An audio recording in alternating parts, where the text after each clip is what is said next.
Bonjour à tous. Aujourd'hui, Cinémoi aborde le très vaste sujet du documentaire.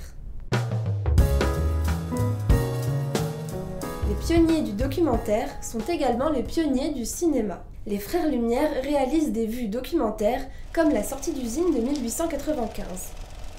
Suite au succès de leurs premiers essais, les Lumière vont envoyer des opérateurs dans le monde entier qui ramèneront des images en plan fixe, dénotant déjà d'une conscience de la mise en scène. En 1921, Robert Flaherty réalise Nanook l'Esquimau. Considéré comme le papa du genre, Flaherty filme la vie des Inuits d'une façon très romancée et mise en scène. Il montre les autochtones qui luttent avec courage et ingéniosité contre la rudesse de leur terre glacée. Au même moment, le russe Dziga Vertov développe une véritable pensée du réel qui dévoilerait son sens profond une fois filmé et monté. Dans L'homme à la caméra, un opérateur déambule dans Moscou et parvient à capter le rythme étourdissant de la ville. Dans la veine de ce précurseur, des réalisateurs se prennent au jeu de la symphonie urbaine dans les années 30. Ces films plus sensoriels et moins didactiques flirtent avec le cinéma expérimental. Avec l'arrivée du parlant, une nouvelle star du documentaire entre en scène, la voix off. Elle permet dans un premier temps d'apporter des explications aux images. Jean Painlevé, biologiste passionné de cinéma, offre de superbes prises de vue naturalistes et s'amuse avec une voix off à mi-chemin entre la poésie et l'information.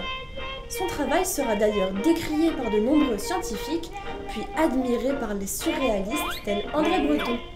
En 1955, le commandant Cousteau remporte la Palme d'Or pour son film Le Monde du silence, réalisé avec Louis Malle, et qui devient le premier documentaire à recevoir cette distinction cannoise.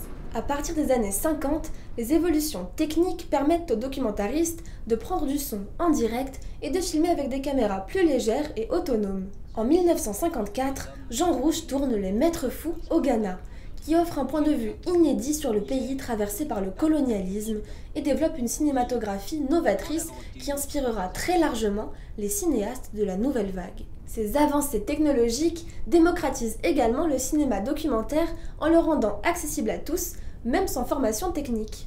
Le réalisateur Chris Marker va proposer à des ouvriers de saisir les caméras et de tourner leurs films, car ils ne s'étaient pas reconnus dans les images tournées par le cinéaste.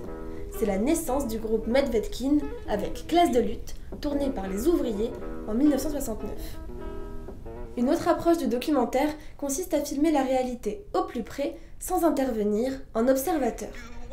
Frederick Wiseman réalise de nombreux films avec cette méthode, notamment sur les institutions américaines.